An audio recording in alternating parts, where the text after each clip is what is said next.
Huwag kang matakot na mabigo. Mas matakot ka na palampasin ang mga pagkakataon na hindi mo man lang sinubukan.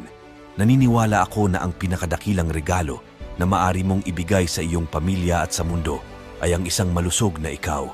Ang pasasalamat ay ang pinakamahalagang sangkap sa pagkakaroon ng matagumpay at masaganang buhay. Hindi mo tungkulin na magustuhan ako. Akin yon. 3 bagay lang ang may kontrol ka sa iyong buhay. Ang mga kaisipan na iniisip mo, ang mga imahe na binivisualize mo, at ang mga aksyon na ginagawa mo. Hindi mo mababago ang iyong buhay hanggang hindi mo binabago ang isang bagay na ginagawa mo araw-araw.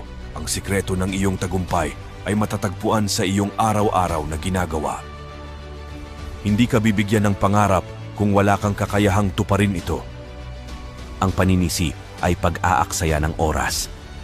Kahit gaano kalaki ang nakita mong kasalanan sa iba at kahit gaano mo siya sisihin, hindi ka nito mababago. Hindi mo kailangang maging perpekto, kailangan mo lang itong simulan. Kung nais mong magtagumpay, kailangan mong alisin ang salitang hindi ko kaya at lahat ng mga katulad nito gaya ng sana ginawa ko. Ang lahat ng iyong ninanais ay nasa kabilang bahagi ng iyong